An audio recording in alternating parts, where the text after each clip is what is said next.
De retour sur ce plateau, encore avec des jeunes, pour parler cette fois de communication visuelle, en temps de crise plus précisément.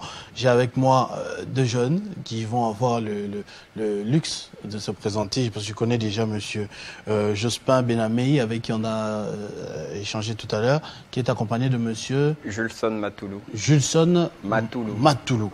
Voilà. Et est-ce que vous pouvez dire davantage sur ce que vous faites exactement dans la vie concernant notre thématique? Alors, merci beaucoup, monsieur Merci beaucoup pour la parole. Comme vous avez dit, on est vraiment dans la communication digitale et visuelle. Nous évoluons dans ce secteur depuis maintenant 7 ans. On a eu à travailler dans plusieurs projets, des grandes envergures ici à Kinshasa, mais également ailleurs. Et non seulement ça, on a essayé de créer des concepts qui peuvent permettre aux jeunes de comprendre en fait en quoi est-ce que cette communication met en place, notamment la communication visuelle et digitale. Et on a essayé d'étendre ça encore davantage, non pas seulement ici à Kinshasa, mais également ailleurs.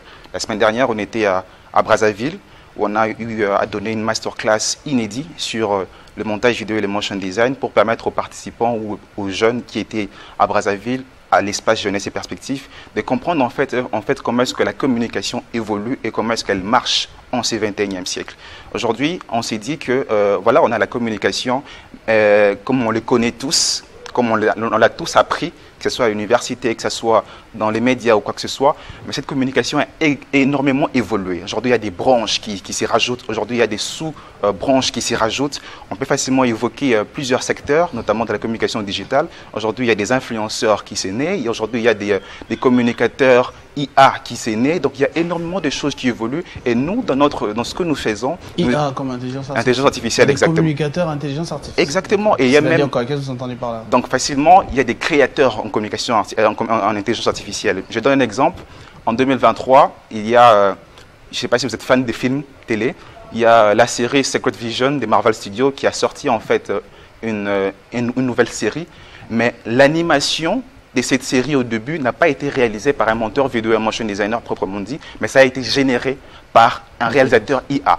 Donc aujourd'hui, on a cette possibilité de générer des images, de générer des vidéos et même de générer de la voix. Par exemple, vous, Christopher, moi, en étant communicateur digital, je peux facilement générer votre voix, cloner votre voix avec Eleven Labs et d'autres applications digitaux et même l'utiliser dans un spot publicitaire, l'utiliser dans une information, même désinformer en fait la population sur base de ça. C'est pourquoi j'ai dit, selon cette thématique que nous avons aujourd'hui, la communication elle a évolué et surtout en temps de crise, nous voyons que la communication elle a un impact crucial. On l'a vu en Russie, parce que la guerre n'était pas seulement sur le front, mais elle était aussi communicationnelle. Donc aujourd'hui, l'impact du digital a tellement évolué que l'on doit s'imprégner de cela, que l'on doit comprendre en fait comment est-ce qu'elle marche pour pouvoir les utiliser. Aujourd'hui en Afrique, on a sillonné, on était à Brazzaville, on va organiser la masterclass ici à Kinshasa et on organisera encore au Togo. L'année passée, on était en Émirats Arabes Unis. On a fait plusieurs pays, on a essayé de partager cette connaissance, mais on a remarqué que ici, surtout ici à Kinshasa ou en Afrique, c'est que les jeunes sont vraiment en retard, c'est que nous sommes tous en retard, surtout avec ces avancées technologiques.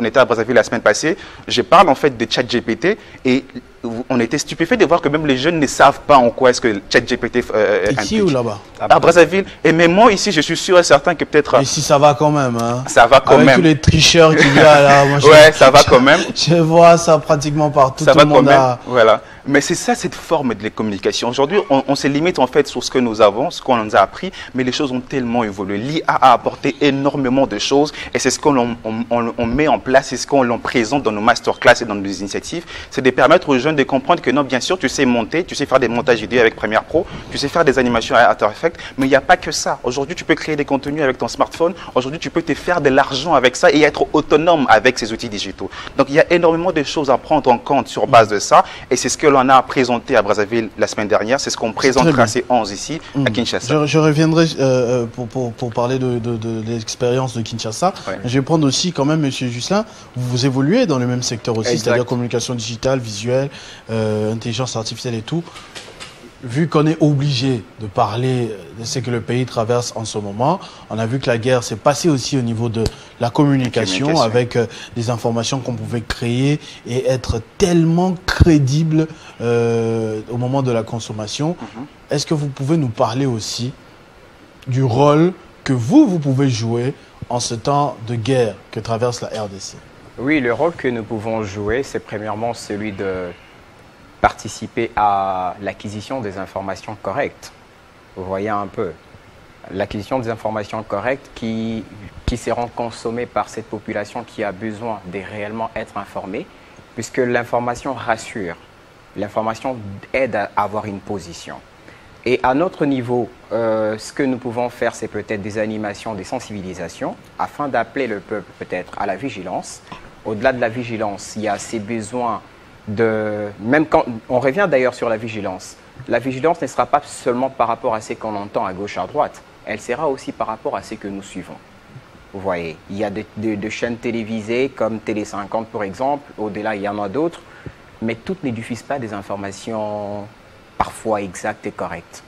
Raison pour laquelle il faudrait que nous, à notre niveau, ou si nous avons ces pouvoirs bien sûr, nous devons aller à la quête des informations correctes et le ramener vers le consommateur afin qu'il soit rassuré de ce qu'ils apprennent. Tout à l'heure, lorsque nous étions au salon VIP, nous avions échangé avec Jospin, nous nous disions, il y a certaines infos ou certaines vidéos qui datent de plusieurs années, qui sont relayées aujourd'hui comme étant des informations nouvelles. Et ces informations-là sont des infos réelles, mais désinforment aujourd'hui parce sorties de leur contexte. Exact, ils ne sont plus d'actualité. Et nous, à notre niveau, je pense que ça fait partie de missions que nous pouvons avoir, celle d'examiner les informations, de se rassurer de leur authenticité, puisque les informations peuvent être modifiées. Il y a des gens qui ne vérifient pas, qui ne se rassurent pas, qui ne cherchent pas les sources réelles de cette documentation-là, mais vont le valider et le partager. Et pire encore, il y a de ces personnes, dès lors qu'ils sont à la rencontre des informations, ils vont relayer l'info comme si c'était eux-mêmes qui en étaient générateurs. Ils vont partager l'info carrément comme s'ils étaient témoins oculaires. Pourtant, ils ont appris d'une personne qui aurait appris d'une autre personne.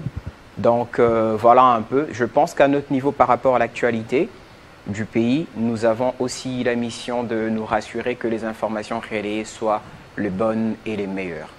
Ça c'est très bien, là on est en train de voir les images, c'est bien ça Brazzaville? Exactement, exactement. Donc c'était en fait sur cette même lancée-là. Aujourd'hui, comme Simplus l'a dit, la communication, elle a tellement évolué que l'on peut facilement être désinformé sur base de certaines images, sur base de certaines illustrations que l'on peut facilement véhiculer à travers les réseaux sociaux. Les digitales, les réseaux sociaux ont apporté une innovation que beaucoup d'entre nous n'arrivent pas encore à maîtriser. Et c'est ce que nous, on apporte en fait comme réalité. Quand on arrive dans nos masterclass, c'est de permettre aux participants de s'imprégner en fait de cette réalité, leur jauger en fait cette particularités ou ces parallélismes-là qui existent dans ces différents contextes. Je donne un exemple. Monsieur Christopher, comme vous êtes là, je peux facilement utiliser votre voix et l'imprégner, par exemple, dans un montage vidéo et l'utiliser dans mon spot publicitaire et les présenter, en fait, dans les médias. Donc, du coup, j'utilise votre voix et c'est faisable grâce aux différentes applications, grâce aux différents outils que nous avons. Et c'est ça, en fait, cette nouveauté ou cette particularité qui peut amener, en fait, dans cette communication-là. Donc là, on a expérimenté des séances pratiques sur la réalisation vidéo en partant vraiment sur des principes basiques sur base de ça, de la pré-production à la production et jusqu'à la post-production. On a évoqué la pré-production qui était en fait l'analyse du script, les storyboards, l'imagination, les storytelling, essayer de pousser les participants à s'imprégner d'un vrai projet de réalisation.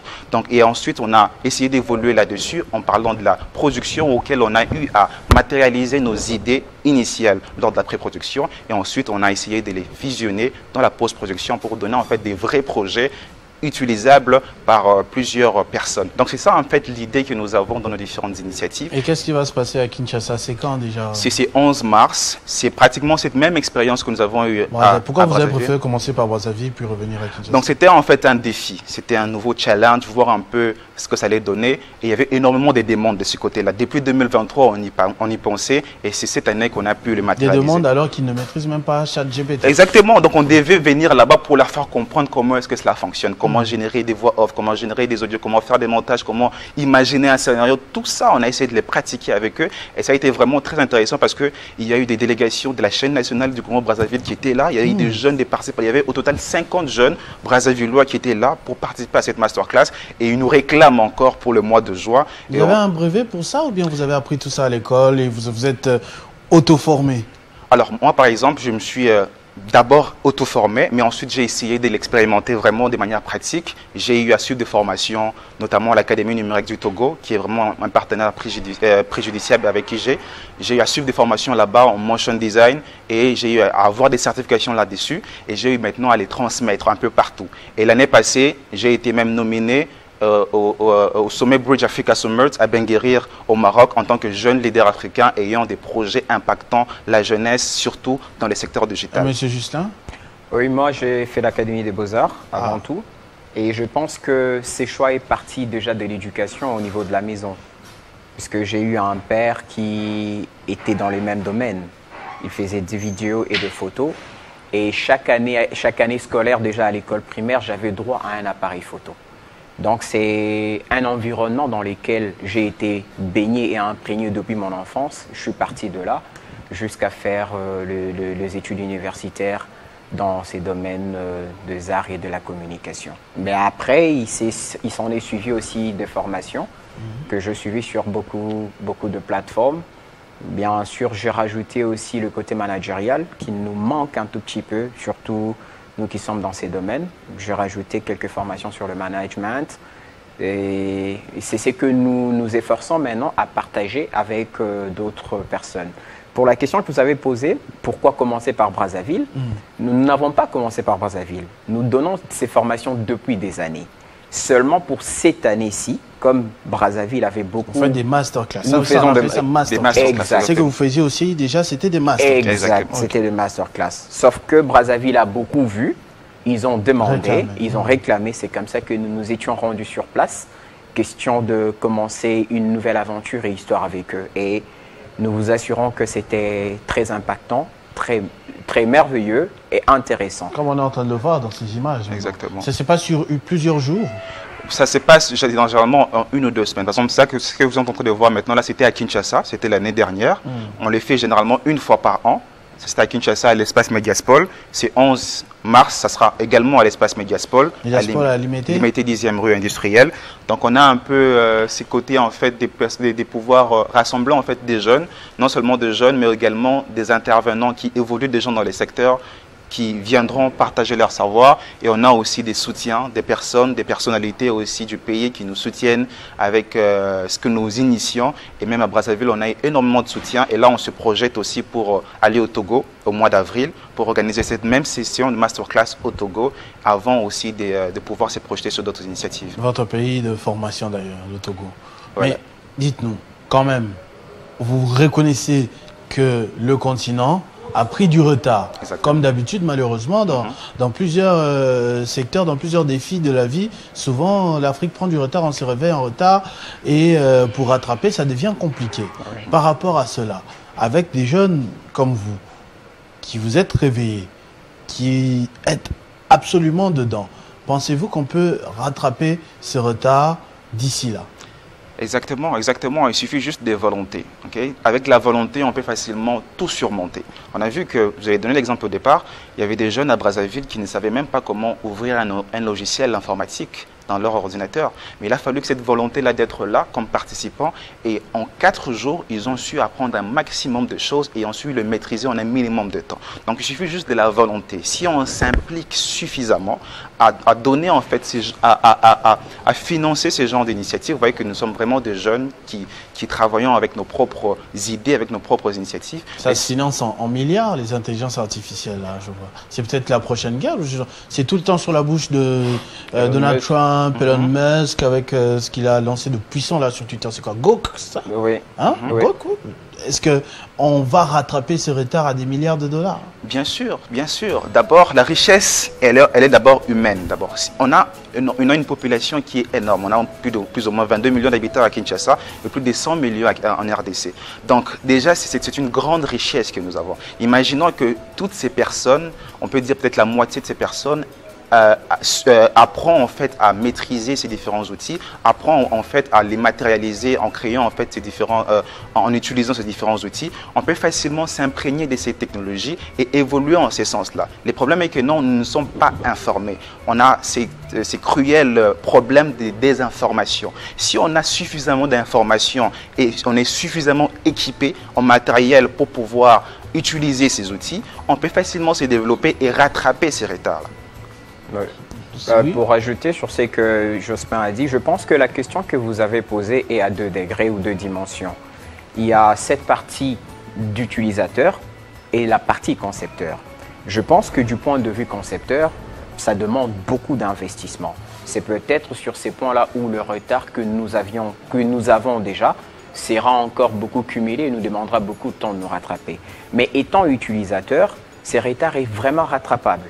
C'est très rattrapable puisque tout à l'heure aussi, toujours dans les salons, pendant nos échanges, je lui ai dit, nous nous sommes dit plutôt qu'aujourd'hui, nous ne sommes plus à la quête de l'information. L'information est partout. C'est là maintenant, suffit juste de l'éducation que chacun a de s'environner de meilleures informations qui vont tout le temps soit l'aider à aller de l'avant par rapport à la culture ou carrément rester stagné par rapport à ce qu'il veut apprendre qui ne le feront pas avancer. Les infos sont là, les formations sont là, ça fait partie des informations à partager pour que ces personnes qui ne sont pas informées sur les outils nouveaux, sur les éléments à utiliser aujourd'hui, ils seront informés auprès de ceux qui détiennent les informations ou l'information. Il n'y a pas que nous, il y a les réseaux sociaux qui informent aujourd'hui, il y a YouTube qui informe. Ça dépend maintenant de l'applicabilité ou l'application de chacune des personnes pour pouvoir s'en sortir et apprendre très vite. Moi, je pense que le plus important, c'est d'avoir un cerveau, c'est disponibiliser et apprendre. Le capital humain. Exactement.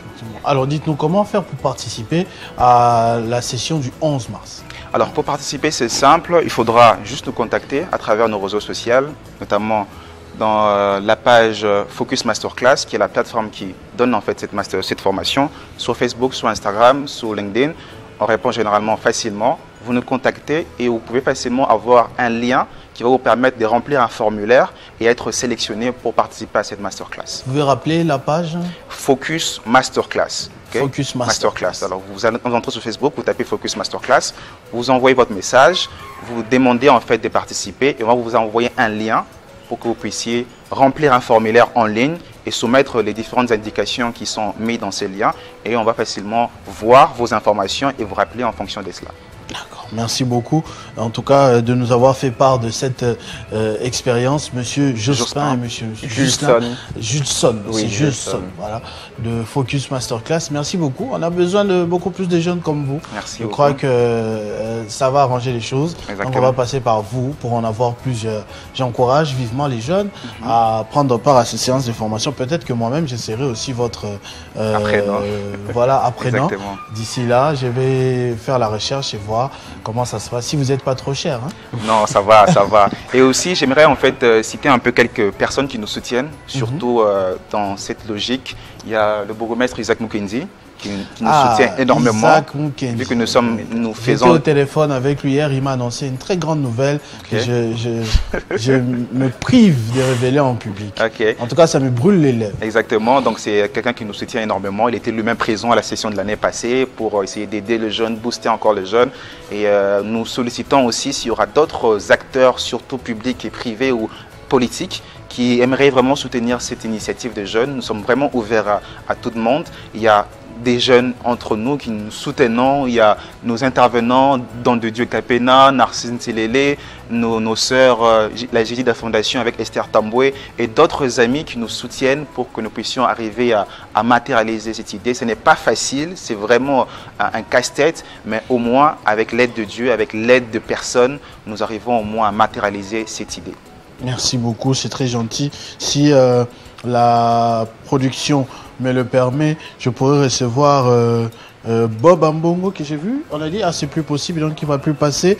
Donc je vais tout de suite satisfaire le cœur de Nathan Diamouede qui est venu s'asseoir au plateau pour pas que j'oublie, en souhaitant un heureux anniversaire à son oncle et ami qui s'appelle Prince Kubuka, affectueusement l'optimiste. Donc heureux anniversaire à vous, monsieur l'optimiste. Prince Kubuka, l'oncle et ami de Nathan Diamouete, qui a tenu formellement à ce qu'on puisse présenter ça de la sorte. Merci beaucoup aussi à vous, mes derniers invités. Donc, on se retrouve très prochainement avec le même plaisir. On est ensemble depuis 7 h du matin. Vivez heureux, vivez 100 ans, mesdames et messieurs. Merci beaucoup.